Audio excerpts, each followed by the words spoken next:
Ако е каврика остана наполовина, си е с две имена как. Това са всичко. Така.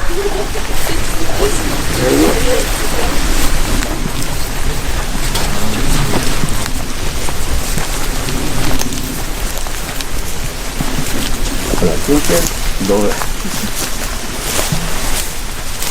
Сега. Не, вие сте изкарали така внимавам. Това е добре. Мисля, че няма да има чак толкова. Скоро имам един приятел, на който брат му е поп. Свещен. И той казва така: Георги, за тебе се разказва между религиозните следи, че си живял в едностранен апартамент, уж било бунгало, че си имал телевизор, баня, туалетна, вода, всичко, нали? Че уж си се хранил. Не, ял си всичките работи, а не само да ядеш по-добре зеленчуци и ядки, нали? Ето. Его е бунгалото, където съм си го направил сам за едно лято. И това място е тук. Така, той е надолу, той е голям около 2 декара. И гора нямаше. Гората беше изчистена. И аз я изчистих додолу, но оставих такива вътре дъбчета. Ами едно борче имаше. И сега е станала голямо, за около 16-17 години. Да. Това е един надпис, който горе е изсечен на една скала.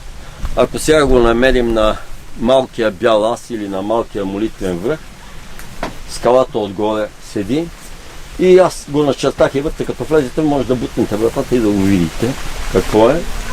Както бунгалото си седи, с всичките салтанати, тия работи са, още са си от тогава, символите, съм си ги направил, но вече доста време не е поддържано. Тук и нагоре нещата както са, напълне. Той Алекс стана много голям. Тук имаше и туалет, че беше така. Някои ние ги заседнахме с този мой приятел Николай, който е отсеща сега му е къщата, но тогава никой не живееше. Тук имаше само единствен жител на тази махала, тя няма и в регулационния план на града не съществува. Докато това е вилната зона Шумене, където е там покрай пъти. И така. И по Божията воля изкарах доста години тук. Най-близката вода е на 500 метра за миене, не става за пиене, и на 1 километър надолу по тая пътека, която е тук е алея и широко е направена сега. Обаче иначе беше зашумено направено, едно такова едва се минаваше по него. Но имаше пътека надолу до един извор, дето му викам Златната вода, а те му викат местните хора чешки. Така.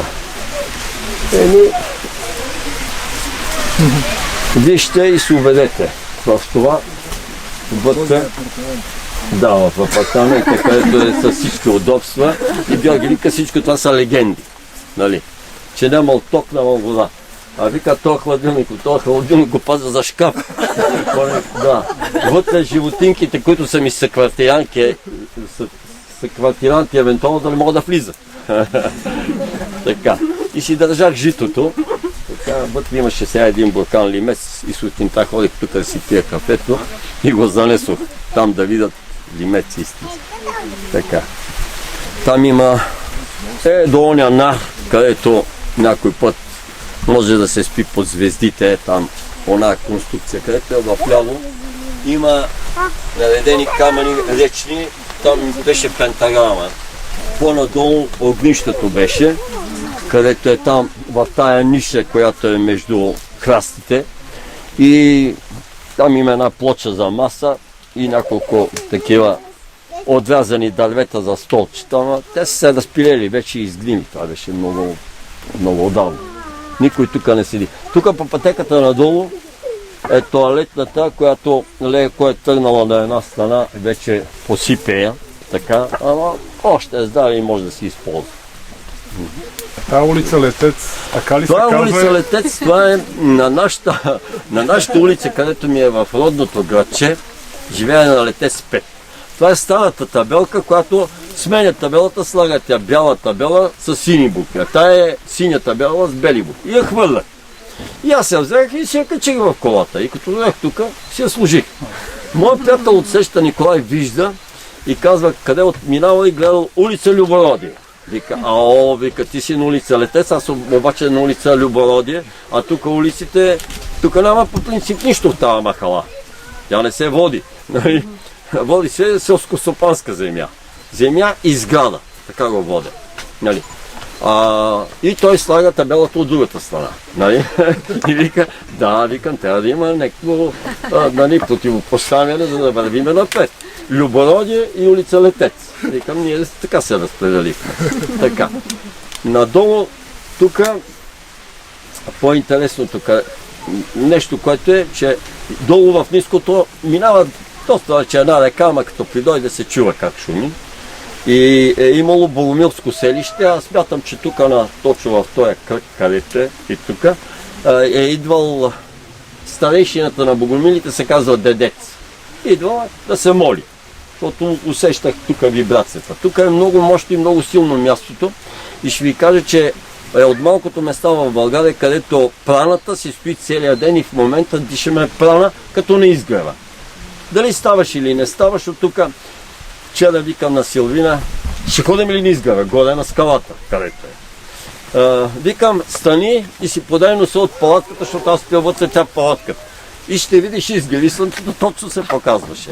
Беше около 6 без 15 или 6 без 20, някъде. Така. Значи от тук може спокойно да сещаш изгрева. Когато бях тия вече дърветата, се виждаше изглед. Имаше от тук прекрасен, защото бяха много ниски и храстите и бях очистил цялото място. И се виждаше от този край до другия край долу. Виждаше се ябланица и магистралата, където минават автомобили. И беше ясно. Тук по-интересни неща. По принцип, мястото си е специално направено. В този смисъл, че е енергийно. Пак казвам, тук може да се диша прана целия ден. Преди доста години, като бях втората или третата година, дойде един посветен, така да ме посети.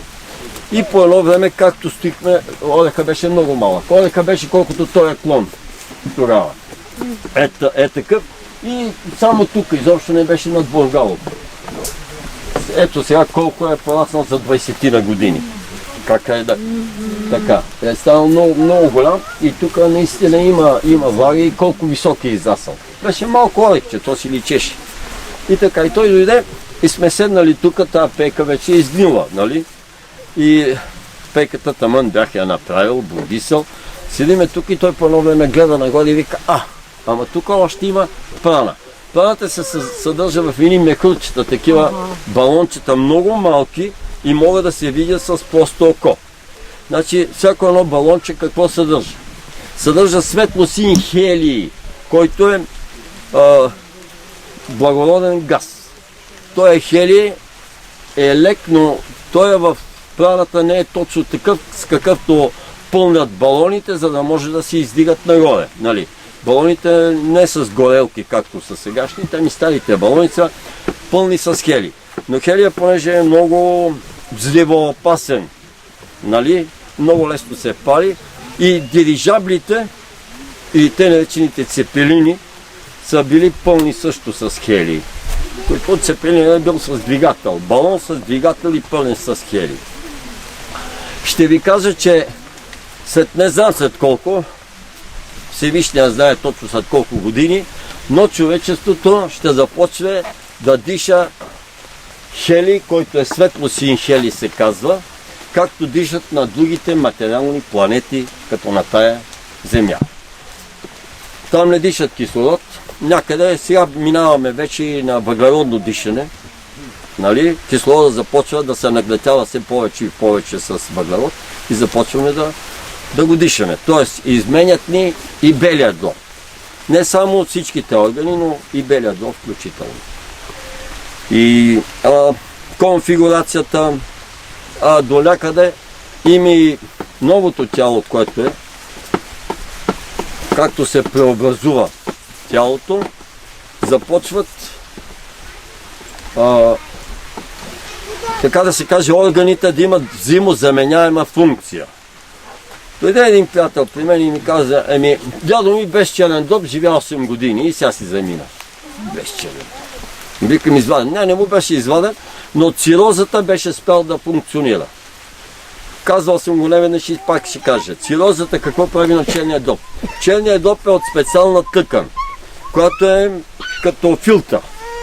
Докато когато става цирозата, започва да се примерно 10, 20, 30% почва да приема от черния дроб и тъканта чисто и просто става съединителна тъкан, каквато ми е на мускула. Това не може да изпълнява длъжността на цетка, не може да изпълнява длъжността за пречистване. Значи и когато повече от 60-70-80% от черния дроб вече е задръстен и става съединителна тъкан, самия дроб, гледаш го, че има дроб, ама той не си върши работа. Следователно, като стане 80-90%, с 10% човек не може да живее. Обаче, ето, на този дядо цирозата му захваща целият черен дроб и те му дават 1-2 седмици и да го приведат в къщи от болница. Обаче, дядото спира да се храни известно време, след това започва с едни леки храни и му минава, става здрав, започва да си работи, ходи да коси, бил до 85 години и живял до 93-4 години. Още 8 години без черен дроб. И на 4-та година един лекар го вижда и казва, ти жив ли си още? Той вика, да, какво ми е? Няма да ти изследвам, но той не иска да го изследва. Най-сетне се съгласява, отиват изследват го и се установява и се чудат как живее, дома му не функционира. Той жив и здрав човек на тая възраст. Какво взима функциите? Далак е и стомах. Стомаха вече и далака, но трябва тогава да се е съобразил той, защото е започнал да се храни само с леки храни, които са и не са включвали месо и разни токсични вещества и примерно от животински произход. Повече вика се хранеше с плодове и зеленчуци. И това го е направило така толкова дълго време да удържи още много години да е жив. И така. Даже сърцето леко се измества към центъра на гърдите и ще започне да бие по-бавно. Кръвното налягане ще спадне още, защото гравитацията на Земята намалява и не ни трябва с това мощно кръвно налягане, което е до сега. Нормалното до сега кръвно налягане казваха, че трябва да бъде 80 на 120, но се установява, че сега е 70 на 110, после ще стане 60 на 100. И това вече кръвно налягане е напълно нормално. Това е между другото, което ви говоря за бъдеще. Така. Друго, нещо по-интересно да ме питате, питайте ме, за да мога да се подсети и да ви кажа. Така. Но това е положението. Тук изкарах 6 години, като бунгалото го направих, значи 2002 година.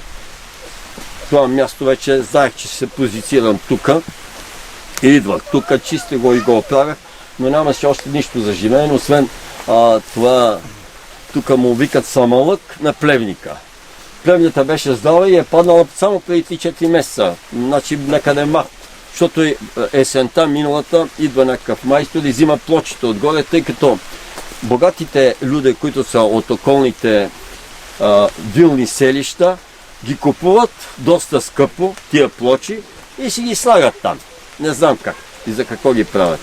И той юнак идва тук и в тази сметка тук никой не живее, няма и така нататък. Качва се с една стълба и почва да си сваля плочите и ги отнася, като моят приятел го вижда и казва какво правиш, аз ще покрия с нов материал. Да. Така е. Хубаво е човек като обещае нещо да го изпълни, защото не напоследък в моите беседи говоря за морал. Разберете ме, без морал, без нравственост и то нов вид морал, не стария морал, който е егоистичният морал, без нравственост и нови етични отношения между хората няма здраве и няма живот, разберете ме. Няма здраве и няма живот, казвам. И все повече и повече човек ще усеща тези работи върху гърба си, когато не е почтен, не е честен към всички и към себе си също. Забелязал съм, че човек е здрав, богат и щастлив, точно когато е честен, почтен. Значи към всички и включително и към себе си. И заради това, значи в последната беседа, която беше в Пловдив за 123-те гряха, дойде след това и мъж каза: Георги, аз не знам, че това и това и това са грехове. Ами уж изглеждат дебни неща, ама са грехове. Това също са грехове. Може, изглежда много дребно. Примерно нещо да не направиш или да не си удържиш думата, но това е грех.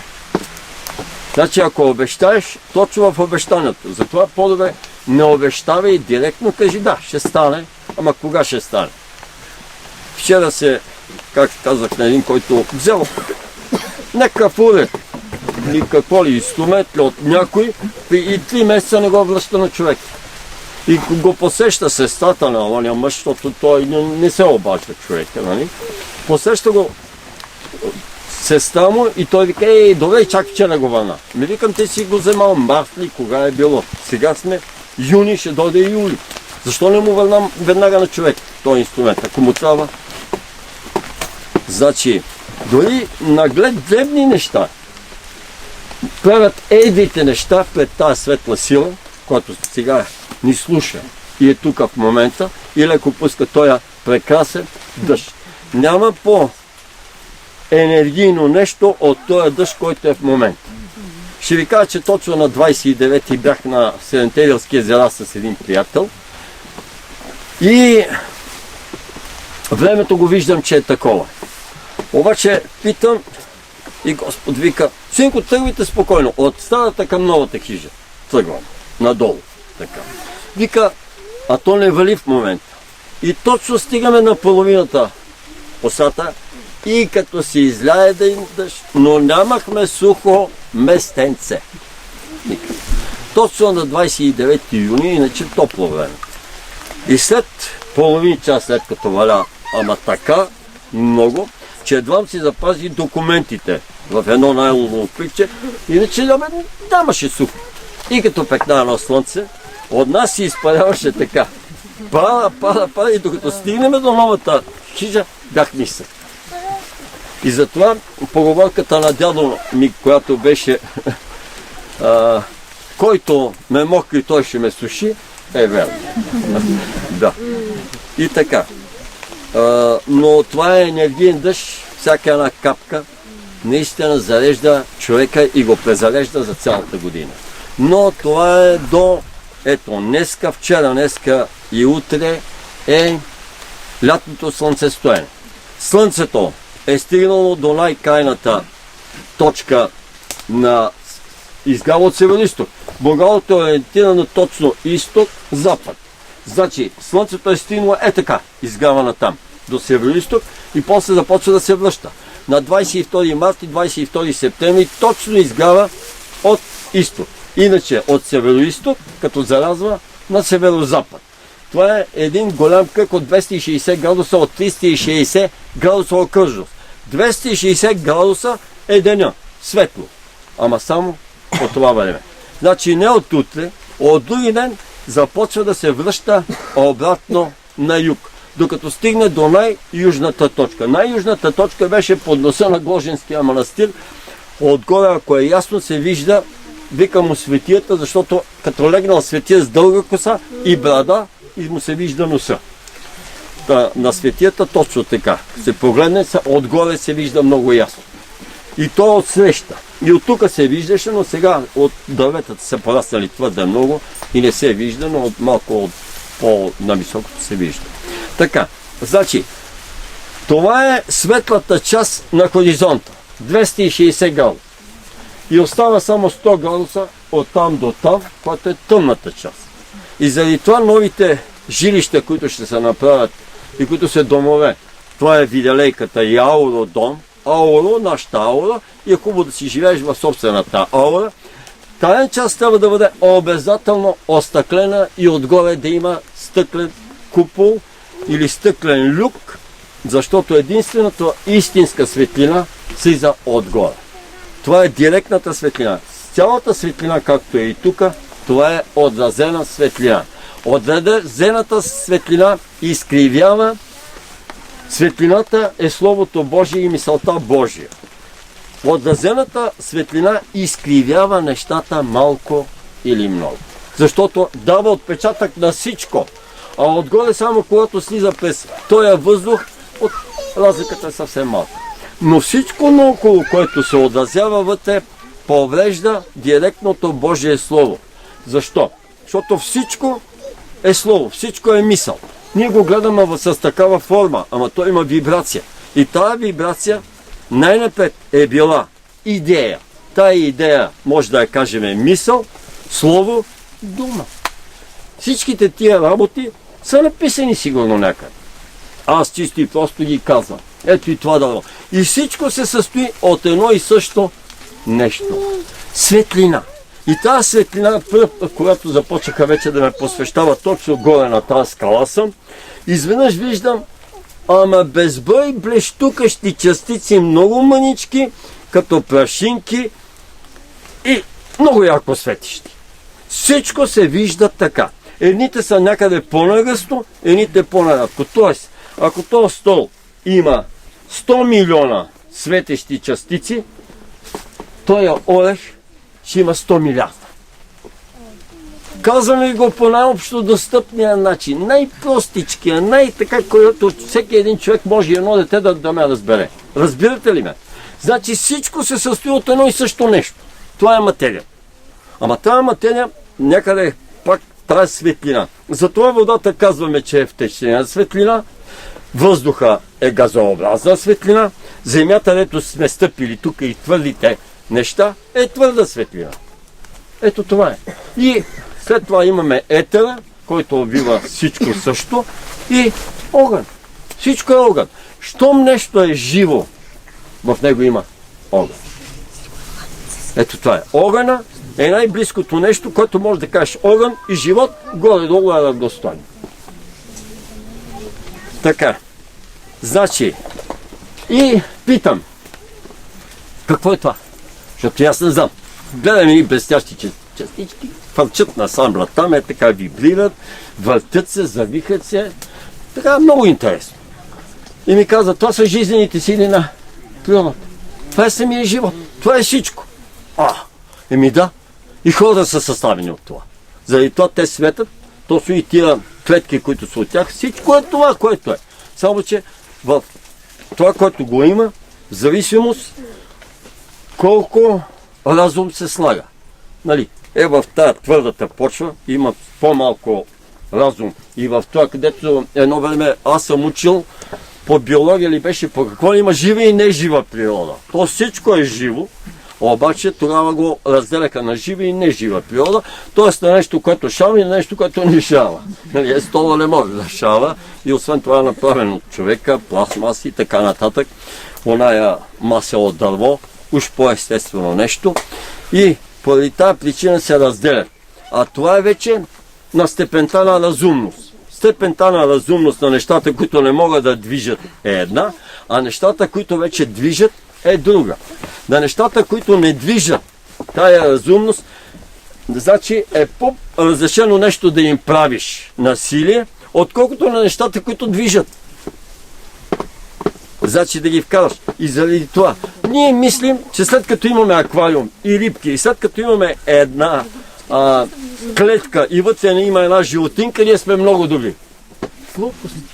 Няма такива работи. Ние сме много лоши и един от тия 123 греха, които са все големи, където съм ги цитирал, е такъв. Аз гледам птичка. Тая птичка е да бъде свободна. Ама тя е докарана верно. Като е докарана от Южна Америка, в клетка държиш едно колибри, примерно казвам, или каквото и да е. Ами викам, слушай, махни го, ако си духовен човек. Това е в клетка, това слага и твоята душа в клетка, защото подобното привлича подобно. Разберете ме. Значи, аз не искам, кучето, то е лайка северна, плюс 30 градуса вътре в апартамента зимата, то спи в снега. Как бе ти го? Ама аз много го обичам. Боже, викам, аз ще те вържа непрекъснато с белезници, ще те вържа с въже и понеже много те обичам, един човек ще те слага да ти дава яденето, не сам да се храниш и да пиеш с лампка. И това, и стой през цялото време, понеже те обичам, на един нас ще те сложа вързан такъв и ще те гледа. Но аз, понеже много те обичам, искам това да го направя. Дали много те обичам. Ма пусни го, остави да се грижи. Има кой да се грижи. За всичко видимо и невидимо. Тая сила, в която трябва да започнем все повече и повече да вярваме. Няма спасение, няма живот. Значи болестите все повече и повече ще се ступат и най-вече кои болести, както съм го казал още преди 10 години или повече. На нашата чутора, т.е. на хубавата ни глава. Значи започват тия болести, идват най-вече тука. И затова хората стават все по-неадекватни и неадекватни и не могат да се приспособят към живота. Те искат живота да се приспособи към тях или всичкото това, което е природата, да се приспособи към човека. Няма да стане. Човека трябва да се приспособи към нея. А ще започне да я командва, когато стане от светия нагоре. Архангел, тогава като каже нещо, то ще стане. Ама до тогава трябва да се съобразява. И в една от тия малките моите сините книжчици, които им казвам, че са визитните ми картички, с мъдри мисли, там пише така. Докато не станеш светия, по-добре си направи колиба и се скри от бурята, вместо да се опитваш да спеш бурята отвънка. Излизаш, правиш метани, биеш, ама тя няма да я спеш. Но бурята слуша светията и ще се отмести. При всички положения няма начин да го послуша. Както живееш също така праведно. Ти не знаеш, че си... Има, значи, съзнателни и несъзнателни светии. Съзнателни може някой, който знае, всичко е наред, вижда, вярва, напълно и така нататък. А несъзнателният е чисто и просто един чист човек. Има чисти мисли, чисти чувства, чисти думи, чисти дела. И като е такъв, Господ го пази. Значи, при него се случват без да искат разни чудеса и запазване. Както прочутия ми пример с колата на моя приятел, доктора, дето не е отнесена от пороя. Само тя е. Как може? Мястото е такова. Под наклон, паркинга, асфалта, по-надолу е така плажа и долу е морето. И вълната идва от тук, то както е дерето, точно свършва на където е на паркинга. И всичката вода заедно с бута 6-7 къщи. Те верно такива паянтови, ама дървета, всичко носи надолу. Бух! Неговата кола заобиколена и не е изместена на най-задната линия, където идва водата фактически на първа линия, трябва да е отнесена напред нея. Как и защо? Точно поради тази причина. Че е праведен. И Бог пази праведниците. И заради това, който е праведен, или т.е. Господ казва, да не се плашат моите синове и дъщери, моите служители и работници, защото аз ги заклиням. Качват се на самолета няма да падне. Ще паднат 5 самолета някъде. 5 кораба ще потънат. Но когато поне един има от Божиите служители и праведниците, които са на този кораб или самолет, няма да падне. И тогава се спасяват 300 грешни души. Само заради един праведник. Няма да... В това съм убеден. И съм го виждал на живо. Така. Как да ви кажа? Влизайте вътре и го разглеждайте. Той е една печка има, която е такава първобитна, но ми даваха първите години да я паля след като температурата ставаше минус 4 градуса. Като в хладилник. Чак тогава.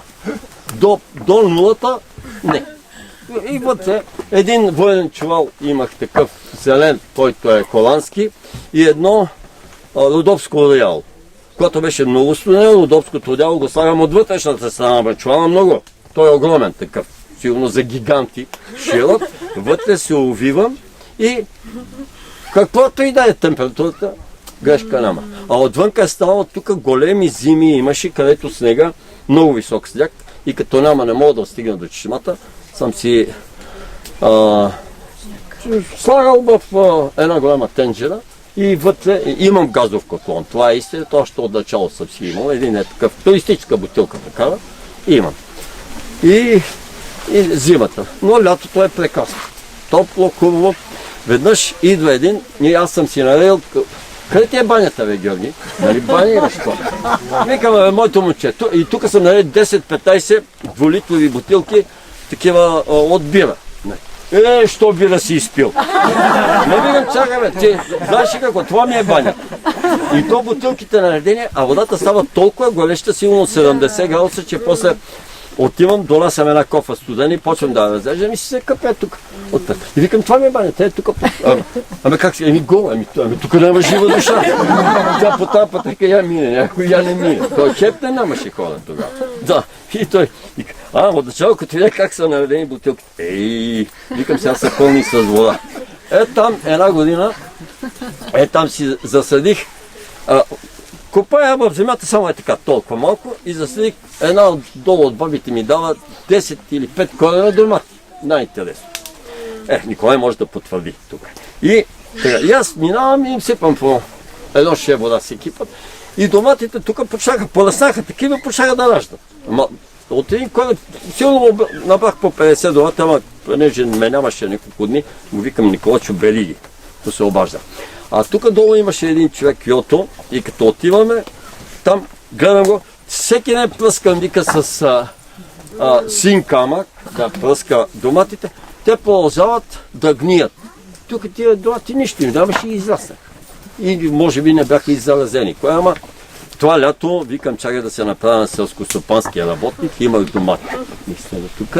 Отвънка там има една дъска, там си изнасях, има вътре едно казанче, има само такова.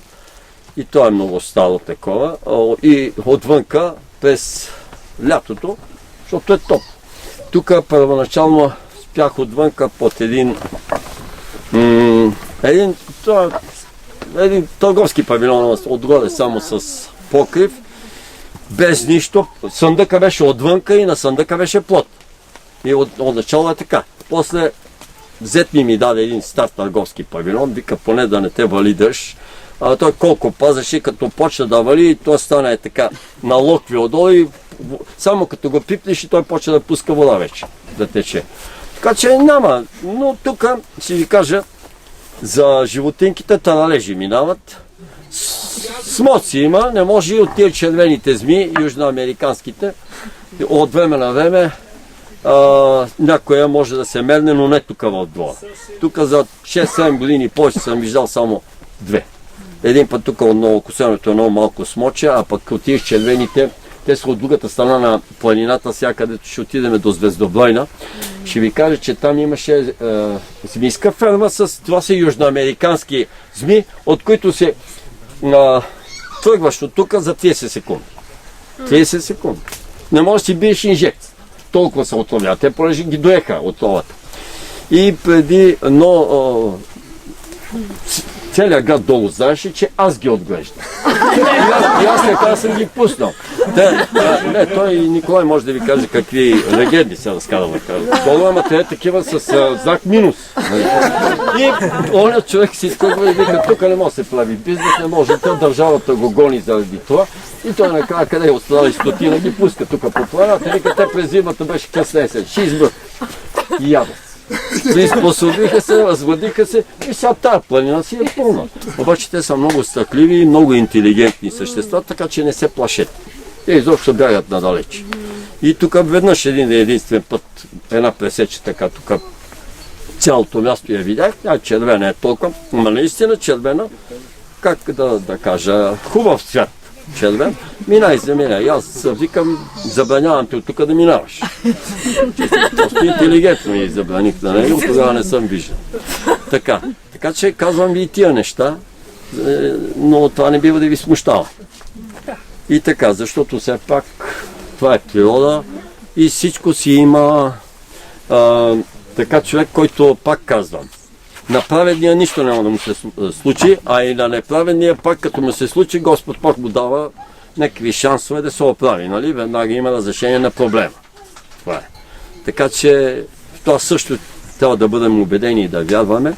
Значи, даде ли ти някакво изпитание, дава ти обязателно изход от само и само да го приемеш. Да, колкото по-бързо го приемеш, толкова по-леко минава изпитание. Ако не го приемеш, вече почва да те тормозят по-дълго време. Така. Друго, тук какво? Да ви кажа, много орехи има и те така изоставени са дворовете, всичко наоколо. Може да си набереш есента, като дойде цял чувал орехи. Тук знаех къде са всичките черници, дури, дето им викат, нали? С това се карах през лятото, отиваше плодове. Тук сливи, долу имаше череши, такива вишни, полудиви, някъде круши имаше оставени така. И обикалях, както тия, да ти кажа, уличните песове обикалят и търсят храна, нали? Тук по целия район. Не бях толкова заради храната, защото ядях жито непрекъснато, но тогава нямаше лимец. Беше жито и ядки олекови имах непрекъснато, а това напълно те задоволява. Така. Знаеш ли за един бял човек? Българите са от белите най-белите, така да се каже. Нали ме разбираш? И не му е нужно на един бял човек да върши толкова много работи, за да постигне онова съвършенство, което достига един дух, чрез физически неща. Мисли и всичко се получава. С мисли. Най-леко се получава на белия човек. На всички останали, аз ако съм червен, жълто, оранжев, черен, всички сме еднакви, да, така е, всички сме хора. Обаче един индиец, онова, който ще го направи за 40 години, един българин ще го направи за 4 или за 4 месеца или за 4 седмици. И това е доказано. Това е според нашия сумист там, дето отиде и уния, оня вика, неговият треньор. 12 години, той за 6 месеца научи също. И стана победител. Той е от Лодов, румънче. Жени за японка ли беше? Не знам, какъв става въпрос, че факт е тоя. Неговият треньор сам каза. 12 години ги учи и не могат да научат колкото те. Ти за 6 месеца и стана шампион. Еми, има някаква разлика, не? Ако си така и ако не си така. Да. И не е малко. Има и жити, съм вчера и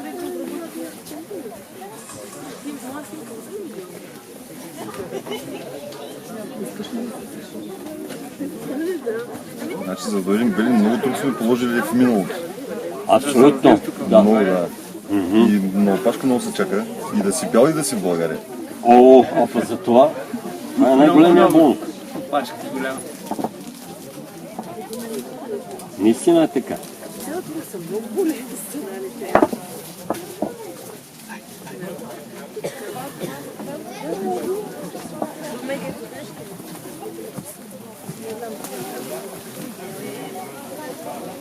Заповядай, ще го Да, бъде. да. Отивай. Полетата и няма на къде да се